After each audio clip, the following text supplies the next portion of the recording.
Hi welcome to my channel Madhu's education లర్స్. This is your Madhusudan. ఈరోజు ఈ వీడియోలో ఏపీ ఎంసెట్కి సంబంధించి ఎప్పుడు ఫైనల్ ఫేజ్ సీట్ అలాట్మెంట్ జరుగుతుంది, అలాగే కోర్టు డెసిషన్ ఇంకెన్నాళ్ళకి వస్తుంది, అసలు ఏ స్టేజ్లో ఉంది, అదేవిధంగా ఫస్ట్ ఫేజ్లో వచ్చినటువంటి సీట్లో మళ్ళీ మాకు ఏమైనా సీట్ ఉంటుందా, నెక్స్ట్ ఇప్పుడు క్లాసెస్ కొన్ని కాలేజీలో క్లాసెస్ అవుతున్నాయి అంటున్నారు, ఆ క్లాసెస్కి మేము అటెండ్ అవ్వచ్చా, అసలు ఇదంతా గందరగోళంగా ఉంది.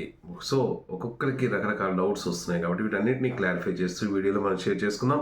బట్ ఎవరైనా ఫస్ట్ టైంగా నా ఛానల్ చూసినట్టయితే ప్లీజ్ సబ్స్క్రైబ్ మై ఛానల్.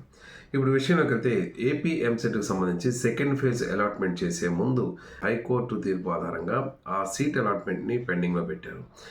కొంతమంది సెప్టెంబర్లో అలాట్మెంట్ చేస్తారంటున్నారు, కొంతమంది 2-3 రోజులు రిలీజ్ అవుతుంది అంటున్నారు, కొంతమంది 1 వీక్లో సీట్ అలాట్మెంట్ అనౌన్స్మెంట్ అవుతుంది అంటున్నారు. కానీ ఎవరు ఎన్ని చెప్పినా మనకి క్లియర్గా తెలిసి అర్థమవుతుంది ఏంటంటే ఇది ఒక హైకోర్టులో వచ్చినటువంటి జడ్జిమెంట్ ఆధారంగా ఉంది కాబట్టి అధికారికంగా ఎటువంటి ప్రకటన ఇంతవరకు అయితే మనకు రాలేదు. సో ఇది ఒక 1 వీక్ పట్టచ్చు, 10 డేస్ పట్టచ్చు. నేను గత వీడియోలో చెప్పినట్టు కూడా ఒక కోర్టు డెసిషన్ అనేది కొంత టైం టేకింగ్ ప్రాసెస్ కాబట్టి ఆ టైంని బట్టి ఒక 10 to 15 డేస్ పట్టినా ఆశ్చర్యపోవట్లేదు. అయితే ఇది సెప్టెంబర్ 4వ తారీఖున వస్తుందా, పర్టికులర్ డేట్స్తో కూడా కొంతమంది చెప్తున్నారు. అది ఎవరు నమ్మద్దు. ఖచ్చితంగా మనకి ఏంటంటే ఒక అప్డేట్ అనేది అఫీషియల్గా రావాలి. వెబ్సైట్లో ఎటువంటి అప్డేట్ అయితే ఇంతవరకు ఇవ్వలేదు. ఇది పెండింగ్ ప్రాసెస్లోనే చూపిస్తున్నారు. ఇది అప్డేట్ ఏమైనా వచ్చినట్టయితే మనం వెంటనే ఎప్పటికప్పుడు తెలుసుకోవచ్చు. ఇకపోతే మాకు ఫస్ట్ ఫేజ్లో వచ్చినటువంటి సీటు ఉంటుందా, మేము సెకండ్ ఫేజ్కి కూడా వెళ్ళాము, ఆ సీట్ ఉంటుందా ఉండదా ఫస్ట్ ఫేజ్లో, ఎందుకంటే కోర్టు డెసిషన్ లేట్ అవుతుందేమో, మేము ఫస్ట్ ఫేజ్లో వచ్చిన సీట్కి వెళ్ళిపోతాం కొంతమంది అనుకుంటున్నారు. ఫస్ట్ ఫేజ్ ఎవరైతే సెకండ్ ఫేజ్కి సెకండ్ ఫేజ్కి వెళ్ళారో అంటే వెబ్ ఆప్షన్స్కి అప్లై చేశారో వాళ్ళకి ఆటోమేటిక్గా వాళ్ళు ఫస్ట్ ఫేజ్లో వచ్చిన సీట్ అనేది క్యాన్సిల్ అయిపోతుంది. ఇప్పుడు మళ్ళీ మీరు ఆ సీట్కి వెళ్ళాలన్నా కూడా అది ఉండదు. కాబట్టి ఆ కాలేజీలో మీ సీట్ అనేది మీకు ఉండదు.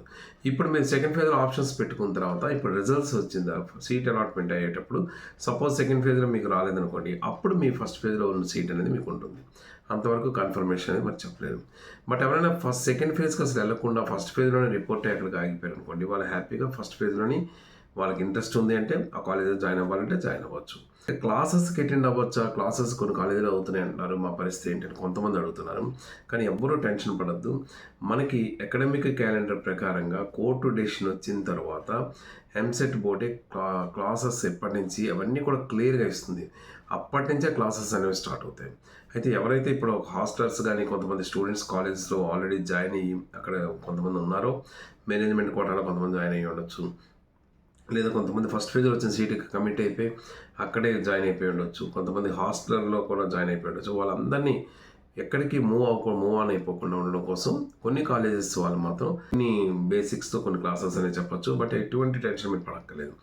రిజల్ట్స్ వచ్చి మీకు సీట్ అలాట్మెంట్ అయింది, ఫైనల్ ఫేజ్ సీట్ అలాట్మెంట్ అయిన తర్వాత మీరు హ్యాపీగా మీరు ఏ కాలేజీలో జాయిన్ అయినా ఆ కాలేజీలో స్టార్టింగ్ నుంచి క్లాస్ వర్క్ అనేది స్టార్ట్ అవుతుంది. ఇది ఈ వీడియోకి సంబంధించినటువంటి అప్డేటు. ఇంకా దీనికి సంబంధించి మీకు ఏమైనా డౌట్స్ ఉన్నట్టయితే కామెంట్ బాక్స్లో పోస్ట్ చేయండి, తప్పకుండా నాకు తెలిసిన ఇన్ఫర్మేషన్ మీకు ఇస్తాను. Thank you so much for your watching. This is your Madhusudan. Thank you.